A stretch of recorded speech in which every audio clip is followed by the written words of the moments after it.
Alhamdulillahi Rabbil Alameen, wassalatu wassalam ala Rasulil Kareem, wa ala alihi wa ashabihi, wa man istanna bi sunnatihi ila yawm ad-din. All praise is due to Allah, and may Allah's peace and blessings be on the last Prophet Muhammad sallallahu alayhi wa sallam, and on all those who follow the path of righteousness until the last day. وكذلك جعلناكم أمة وسطا لتكونوا شهداء على الناس ويكون الرسول عليكم شهيدا. Thus I have made you a justly balanced nation to be witnesses for the nations, and the messenger a witness for you.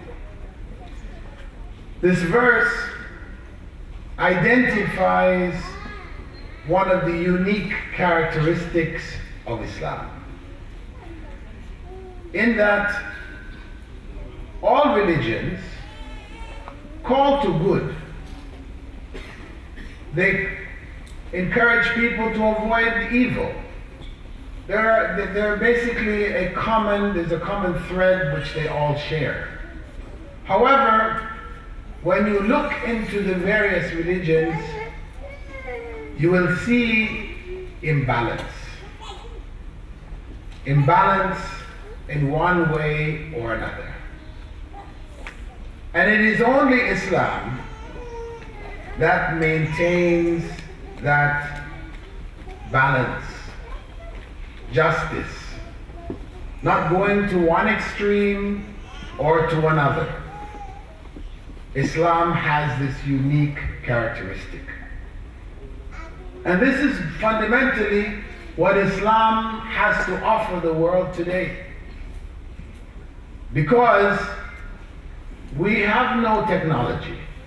There was a time in the past when people came from all over the world to our centers of learning to gain knowledge of literature, reading, writing, sciences, etc. Architecture, hydrology, all kinds of areas of learning. But that time has passed. And today, that knowledge which we held has passed out of our hands into the hands of others. Now we are the ones going to their centers of learning to learn from them. That is the reality in which we live today. However, though we may be behind in technology, we remain the leaders in morality. This is the unique element, the factor which keeps us balanced. Islam being, as the Prophet ﷺ stated, a moral message. All of the teachings of Islam can be summarized in its morality.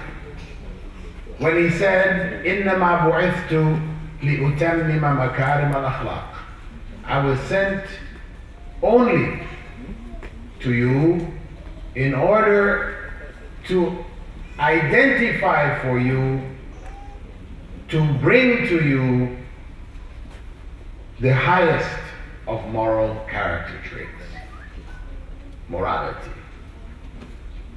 It is that morality which provides the compass, the moral compass for civilization.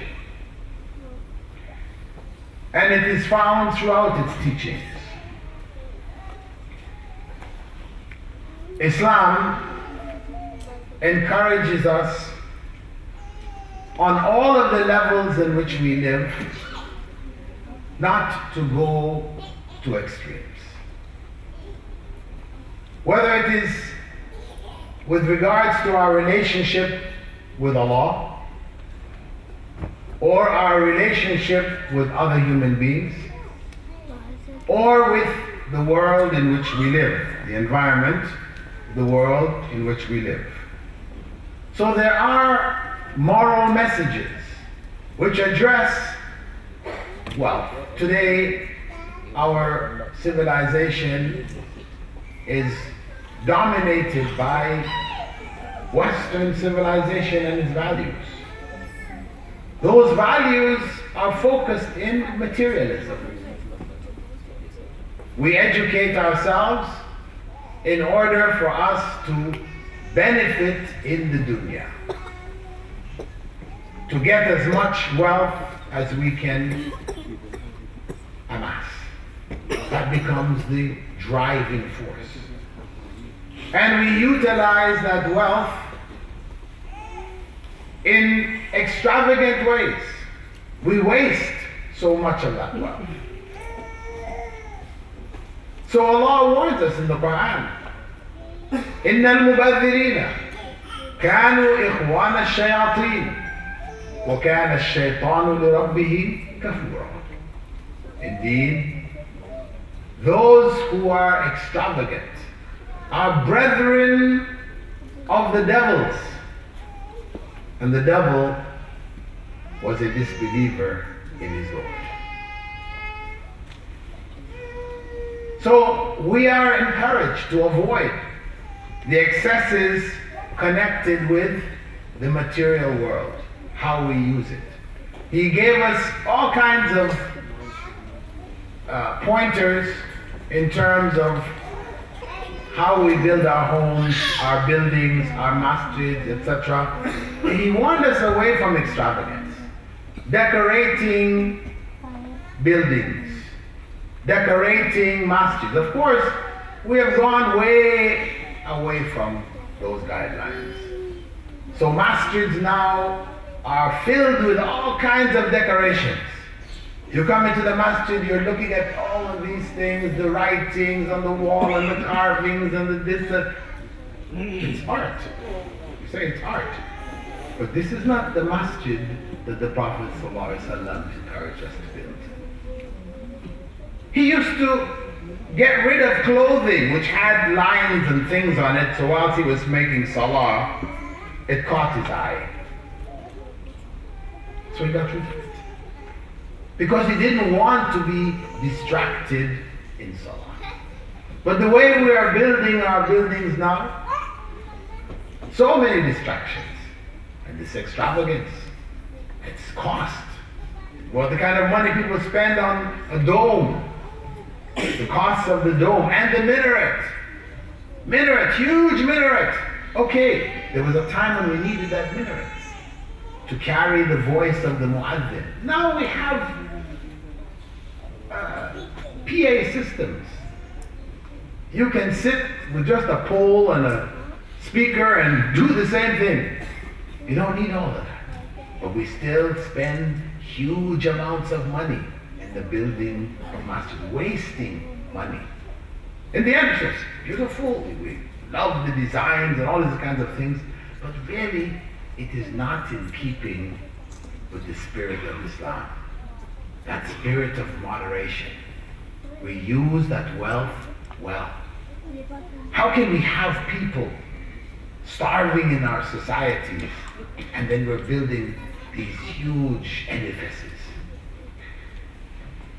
This is a challenge of our time. We can find extremes and we could say imbalance in our entertainment today. How we entertain ourselves. One of the popular ways of entertainment when you go to amusement parks and this kind of things, I like roller coasters. These things that you sit on, rockets that shoot you up into the air, twisting and spinning. Your heart is in your throat, but it's like a thrill. You like that. But is this really what Islam encourages? Because each time you go in that machine, you know Somewhere around the world, one of those machines breaks, and somebody falls out and dies. Bungee jumping. People jump off bridges with big rubber bands tied to their feet. Every time, somewhere in the year, somewhere in the world, one of those rubber bands breaks. And that person jumps off, hits the ground, that's the end of it. Even parachuting. People, entertainment, the thrill of getting up there, jumping out that plane. Okay, war, where you need to get troops in a certain place at a certain time, you have people trained and all this. But just for the thrill of it, jumping out there. Again, this is excess. Because of course, sometimes somebody pulls that ripcord and no parachute comes out. They pulled number 2, also number 2 wasn't packed properly, and they hit the ground, and that's all we heard about them. So these forms of entertainment, these are excess. We're going to excess, putting ourselves in harm's way. And Allah warns us about it in the Quran, saying, وَلَا تُلْقُوا بِأَيْدِيكُمْ إِلَى التَّهْلُكَةِ. Don't throw yourselves into destruction with your own hands.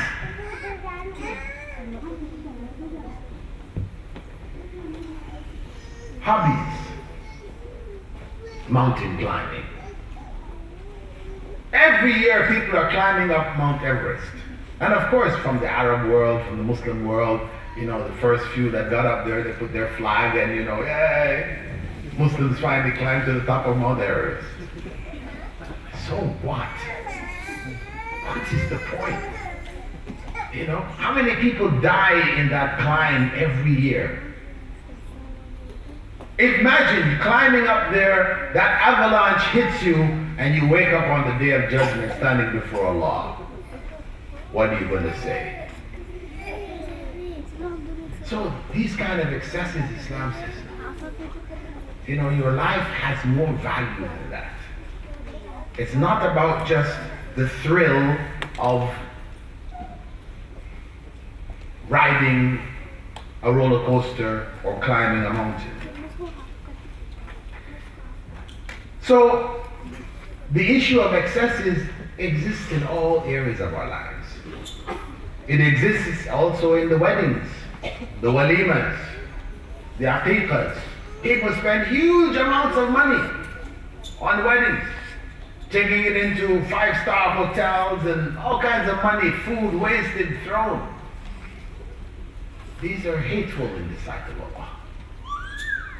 They're hateful. It's excess. That's excess in the dunya. And Allah describes the believers saying, وَالَّذِينَ إِذَا أَنفَقُوا لَمْ يُسْرِفُوا وَلَمْ يَقْتُرُوا وَكَانَ بَيْنَ ذَلِكَ قَوَامًا. Those who are neither extravagant nor miserly when they spend, but instead they're firmly between those extremes. So we neither hold money that we should spend to help people, nor do we waste money by throwing it away. We're neither of those extremes, finding that middle point. However, the extreme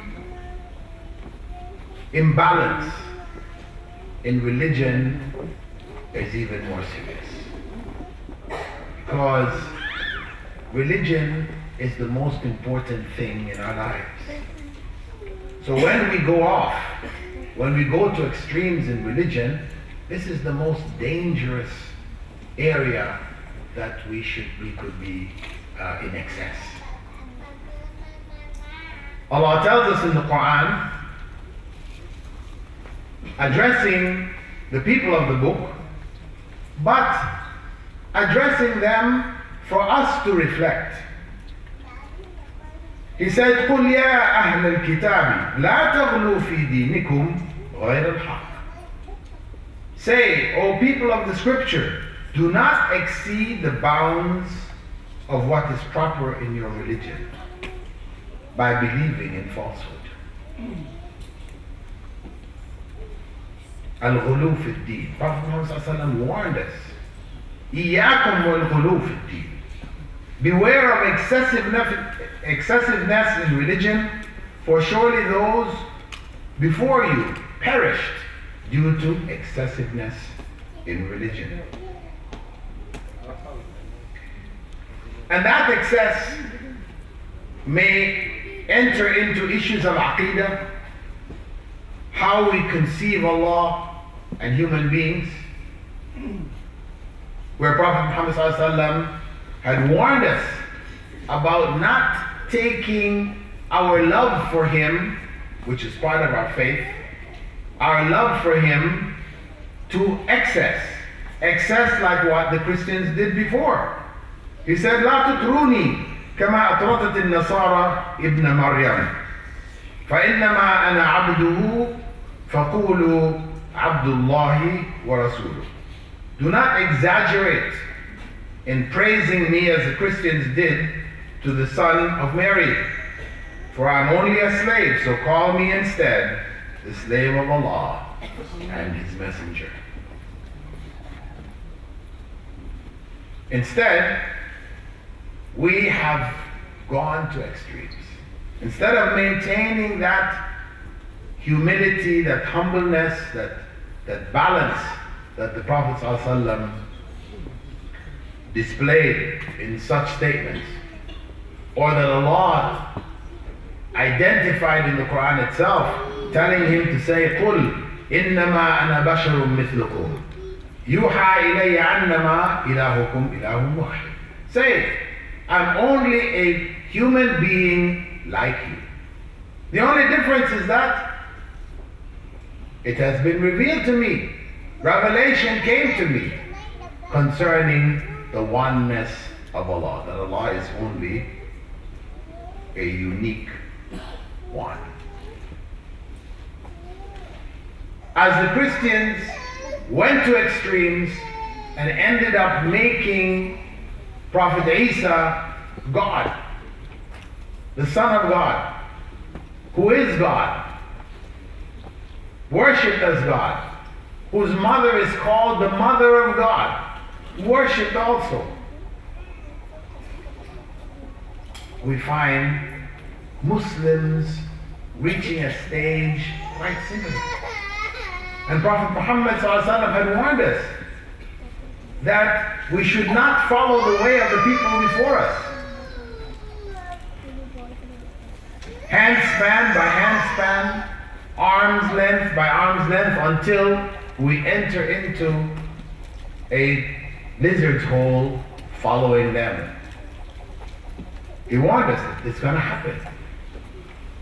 And sure enough, we are doing as they do. So Prophet Muhammad ﷺ has been elevated. There are those who claim that he was created from the light of Allah. They call it Nuri Muhammadi, the Muhammadan light. So what are they saying? He is from Allah's light. He is divine. He walked this earth, but they say he didn't have a shadow. There's a book produced in Pakistan called The Shadowless Prophet. I remember reading that book, The Shadowless Prophet. Allahu Akbar. Yes, when the Prophet ﷺ walked with his companions, everybody had a shadow except him. We know there's some narrations of a cloud providing shade for the Prophet Muhammad ﷺ. There's a difference between saying, okay, miraculously a cloud came and provided shade for him, and saying he had no shadow. You know, that is putting him in another realm altogether. Like the vampires. You know, some other kind of world. they have no image when they look into the mirror in the room, they can't see themselves. So they put Prophet Muhammad ﷺ in another world, another dimension. He didn't die. It's just a whole set of people in India and Pakistan who believe that the Prophet ﷺ is alive in his grave. And that if you said the Prophet ﷺ died, you are a disbeliever.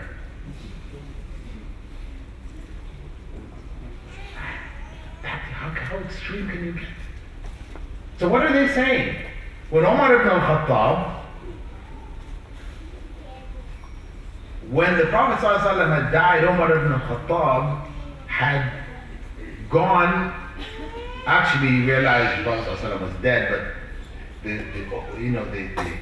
he was overwhelmed by the death of the Prophet ﷺ, so much so that he went out, and in his state of being overwhelmed by that incident, he took out his sword and said, whoever said the Prophet ﷺ is dead or has died, I will take his head off. People stopped. Abu Bakr radiallahu anhu came, went past Omar, went in, checked the Prophet ﷺ, lifted up the garment that was covering him, kissed his forehead, came back out, pushed Omar aside, and said, those people who were worshipping Muhammad know that Muhammad is dead. And those who are worshipping the Lord of Muhammad, the God of Muhammad, know that he is everything. That is the balance. Omar went off there. He became imbalanced. I mean, it can happen. It's just such a shock. But Abu Bakr brought things back into place. So this idea that the Prophet ﷺ didn't die, this is extreme. Furthermore, the Sahaba prayed Salatul Janazah for him. So we said, what were they doing?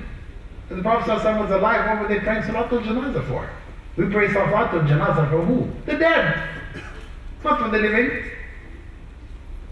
Although sometimes some people do that for the living. One Jewish friend of mine who in the UK who converted to Islam, when he called up his family, they told him, we have prayed Salatul Janazah for you. Don't call us again. So it does happen. But as a general state of mind and belief, this is an extreme. An extreme in religion, which leads then people to worship Prophet Muhammad. So people will call on him in worship.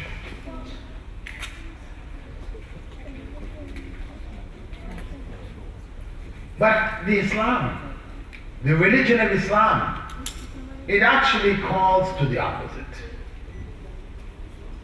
To following Muhammad sallallahu alaihi wasallam as a way of worshiping Allah, by following him, by obeying him. That's what is required of us. As Allah told us, إن كنتم تحبون الله فاتبعوني يحببكم الله. If it is that you want the love of Allah, that's what you seek, then follow Muhammad sallallahu alaihi wasallam and Allah will love you. It's about following him, not worshiping him. And the religion, in all of its teachings, one of the basic principles in the Sharia concerning the rites and rituals of the religion that have been prescribed for us is ease. Ease has been put into everything. So when something is difficult, an easy version is there to keep things balanced. Tayammum, when we have no water, or water is harmful to us. Fasting, you can break your fast when you're traveling. Salah, when you're a traveler, it's shortened. All of this is ease in the religion. And we are called to take the religion easy. So much so that on one occasion, when Prophet Muhammad ﷺ was in the masjid with the Sahaba, a Bedouin came in, went into a corner of the masjid and started to urinate. The Sahaba immediately jumped up when we were ready to pounce on the man, and throw him out of the masjid. Prophet ﷺ said, stop. Let him finish. Then get some water and pour it where he urinated. And then he said, make things easy. Don't make it difficult. Yassiru wa la tu'assiru. This is a principle. Using our intelligence, finding the best way, using wisdom. Not blindly following rituals whose purpose we don't understand, but we do simply because our parents and our grandparents and great-grandparents did it. So, even something so precious as the Qur'an itself, we turn into extremes. The memorization of the Qur'an today, and of course, memorization of the Qur'an is a good thing. But when people go to extremes, where the memorization of the whole Qur'an becomes the goal. Why? Because it has been said that one who memorizes the Qur'an, he can take in so many members of their family into paradise along with them. So what do people do in the families? They designate one child. Okay, you are going to memorize Quran for us. You will be the one to take us all into paradise. That's your job. You memorize the whole of Quran. And the way in which Quran is memorized in much of the Muslim world today is with a big stick. So that child is beaten until he or she memorizes the whole Quran. But these are excesses. They are excesses. So much so that if we compare in the time of Prophet Muhammad ﷺ, how many people had memorized the whole Quran when the Prophet ﷺ died? After more than 40,000 Sahaba making Hajj with him, how many out of all of those and more had memorized the whole Quran? Scholars say less than 10. Less than 10. So if the goal was simply memorizing the text, don't tell me only 10 Sahaba could do it. But they didn't learn the Quran that way. As Abdullah ibn Mas'ud told us, we used to learn the Quran 10 verses at a time. And we would not move on to another 10 until we understood what Allah was saying to us in that 10. And we tried to implement it. We used to learn faith and deeds at the same time. So it was Quran to act on it. Because of that, then the Sahaba said, we used to call the one who memorized the whole of Surah Al-Baqarah Hafiz. Today, if you call a person who only memorized Surah Al-Baqarah 2.5 juz Hafiz, it was, what is that? A'udhu Billah. You are degrading memorization of Quran. They think it's not good. But that's what the Sahaba did. They used to call the one who memorized Surah Al-Baqarah. Why? Because Surah Al-Baqarah encompasses all of the ideas of the Quran. It's all encompassed. So that was their approach. And that's why I tell people when they come to Ramadan, it's the same thing. Excess again. We leave the Quran all year long until 1st of Ramadan. First of Ramadan, we take it down from the shelf, we blow off the dust, take off the covers. We have some, places they got leather and cloth, and take it all off, and we sit down with the Quran. And we read through the whole Quran in Ramadan. That's the goal. But I advise people, listen, it's better for you to just read Surah Al-Baqarah. If that's all you can get through. Read it with tafsir, reflecting on its meanings, is far better for you than just reading through the whole text of the Quran. You don't understand a word of what you're reading. But this is excess. We have gone to an excess into the ritual. So much so that we have turned the Quran, instead of focusing on the meaning of the Quran, we're focused on respecting the Quran. We have this new thing, respecting the Quran. How do you respect it? Before you start to read it, you take it, you kiss it. On your head. Then you open it up. If it falls from your hand, you better pick it up and kiss it. Don't put it on your lap. That's your aura. Somebody in the masjid stretches their foot. Oh, you're stretching your foot towards the masjid, the Quran. Just get your foot up. Don't sit with your foot stretched out. And the Quran's in the front of the masjid, they're stacked up. When you're walking out of the masjid, you better walk out backwards. Otherwise, you're turning your back on the Quran. A'udhu billah. These are all extremes. Extremes. On top of extremes. Focused on the ritual till the point where we're creating our own rituals. Rasulullah ﷺ never told us all of this stuff. But we have created it. Because it's easier to focus on rituals than to focus on the essence of faith. The rituals, you don't have to think. It's just like a thing you do. It's automatic. You don't have to think about it. You don't have to make effort with it.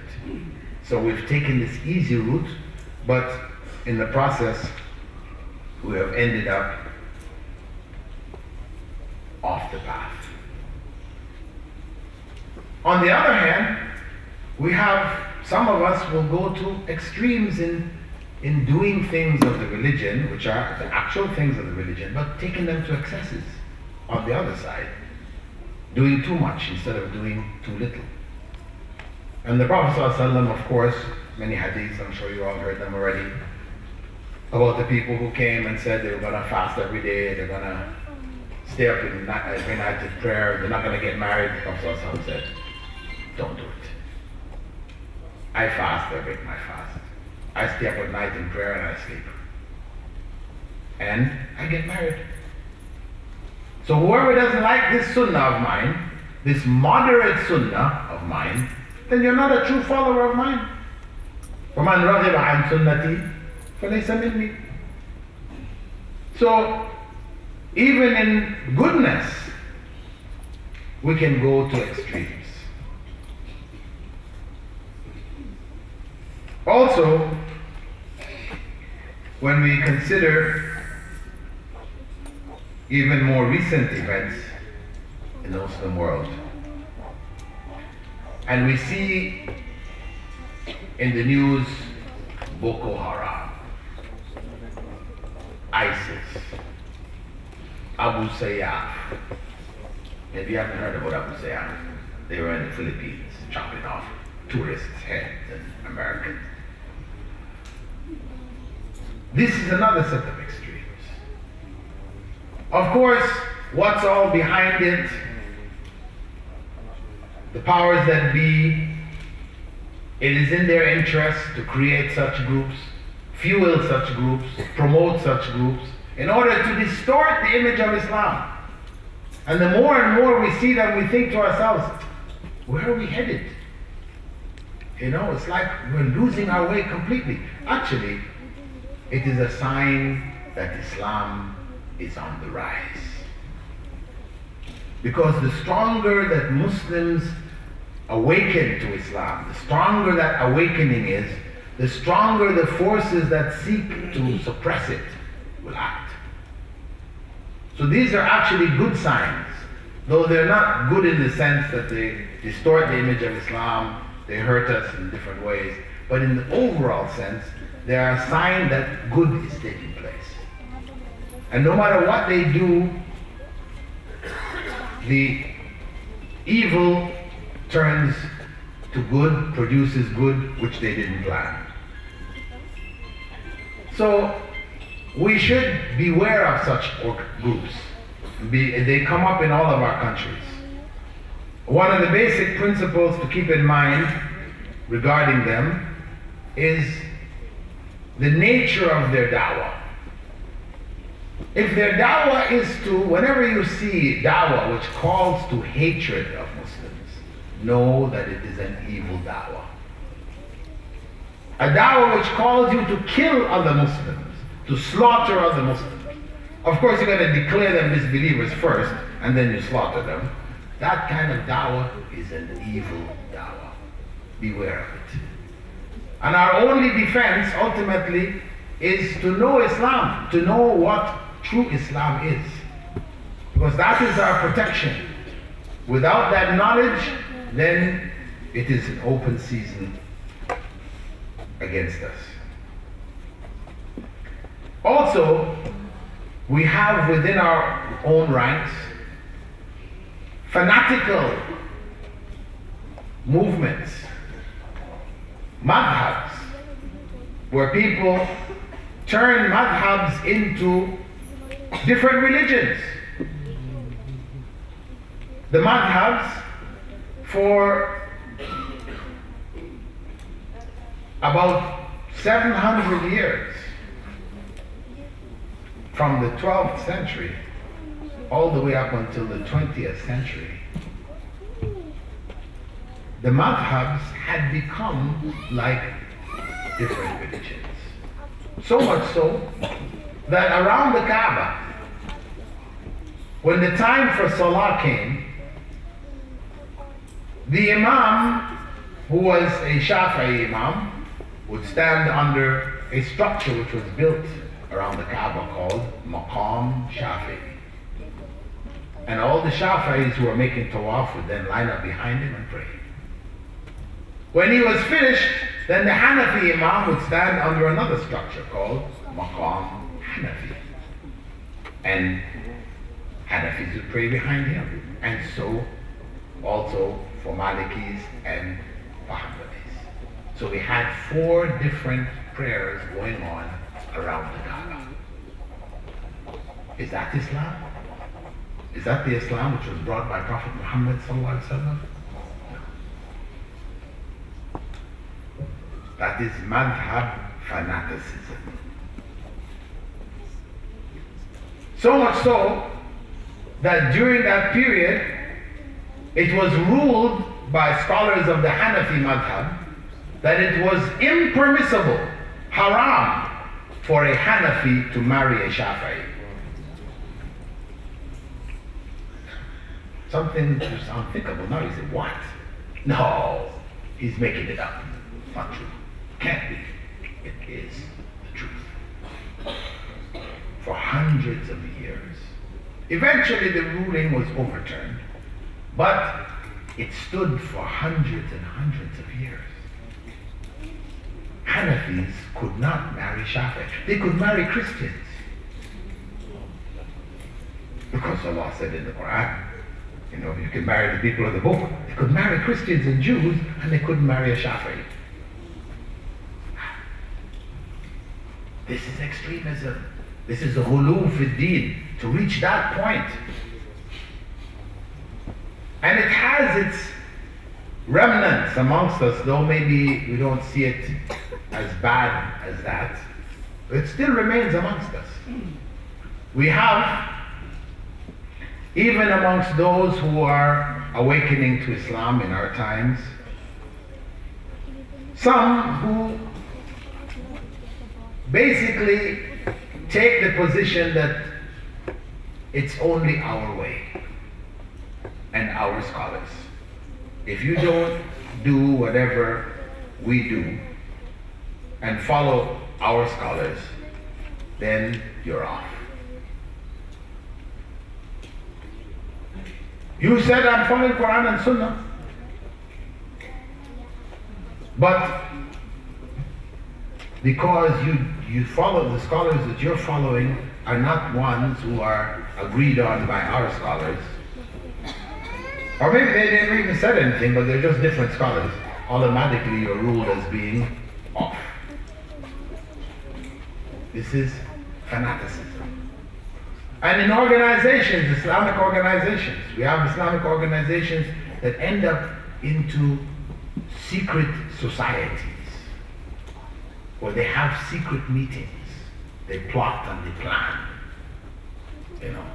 Where the methodology is you get your little group together and then at a certain point you grab the leadership, kill them, take over, set up Islamic law, Sharia. But Allah tells us in the Quran, La khayra fi kathir min najwahum. Most of their secret meetings are evil. Transparency. This is the Islamic way. We don't plot and plan. Unless Allah goes on to say you're trying to do a good thing that you don't want people to know about, that you did it. Okay, privately you can do that. That's the exception. Otherwise, the plotting and planning for movement, for the most part, it brings evil with it. So, even in our general lives, people oftentimes ask, when I come to the lecture, my iman is like up. I'm feeling good when I come out of the lecture. But by the next day, I'm home playing with my kids and whatever else, my iman just... What happened? How do I keep my iman up all the time? Well, the Sahaba complained about the same thing. They said, "Oh Messenger of Allah, when we're with you, our iman is like... But when we go home to our families, it's gone down." So what did the Prophet ﷺ prescribe? Stay with me all the time? Give up your families? No, he said, time for this and time for that. That's the balance. Finding the balance. And this principle, as I mentioned, essentially has behind it that moral compass which Islam offers to human civilization. So we maintain what is evil remains evil. We don't change it with time and how people feel. If it was evil, prescribed as evil by Allah, who created human beings, then it can never be good. Once you turn it into good, you have gone to the extreme. Excesses. So for example, one of the major excesses coming out of Western civilization today is what? Homosexuality. That we should accept homosexuality as an alternative way of life, same as us, no difference. And it's pumped into the schools. In Canada, 2 years ago, they passed what was called Bill 13, in which it now became law that homosexuality would be taught from kindergarten in the schools of Canada. From kindergarten. What can you expect 15 years from now when that generation comes out? We have bad things happening right now. Of course, Canada was the first to have, same-sex marriages, right? And now in America, it's 22 states already, and it's just a tsunami hitting the rest of America. It's just a matter of time when it just becomes a norm. Nobody questions it, except an extremist. That's us. So, Islam, we provide that compass. We will never change that. We will never accept a homosexual imam who openly says, "I'm a homosexual, pray behind me." It's not to say you cannot be a homosexual and a Muslim. right? That could be. We don't say simply because he's a homosexual he's not a Muslim anymore. No. It's a sin. Like a Muslim who fornicated. It doesn't make him a non-Muslim. Who murders doesn't make him a non-Muslim.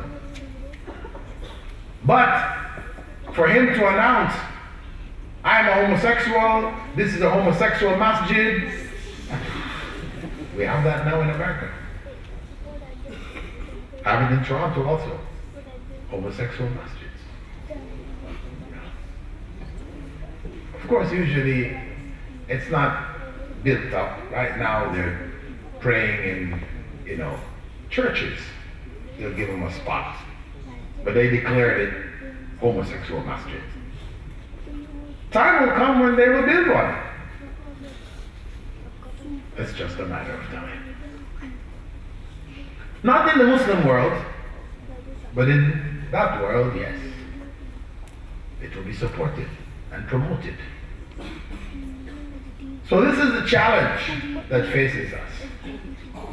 To maintain that balance, maintain that middle position, not going to one extreme or the other.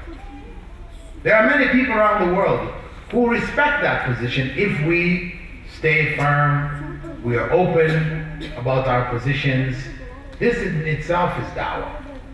For people who think, people who reflect, it becomes da'wah to them, invitation to Islam. And because of that, as Allah said in the very beginning, and we said, quoting Allah subhanahu wa ta'ala, لِتَكُونُوا شُهَدَاءَ عَلَى النَّاسِ, that we would be the witnesses against humankind. We are the ones upholding this moral compass. And the rest of humankind have gone astray. We will be that witness on the day of judgment.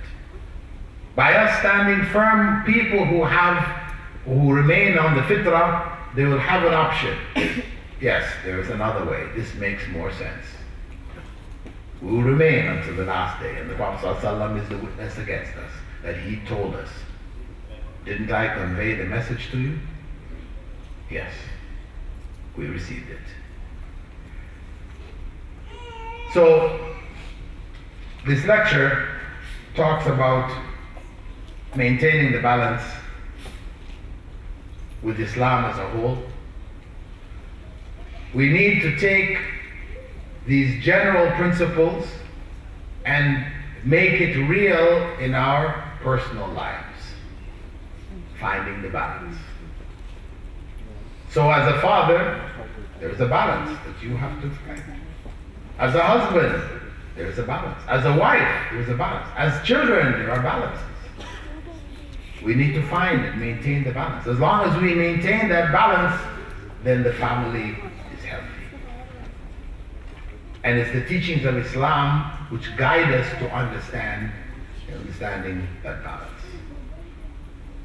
I ask Allah subhanahu wa ta'ala to help us to find that balance in our lives and to keep us on Sirat al-Mustaqim, because that is the balanced path, and to give us success with paradise at the end of this life. Assalamu alaikum wa rahmatullahi wa barakatuh.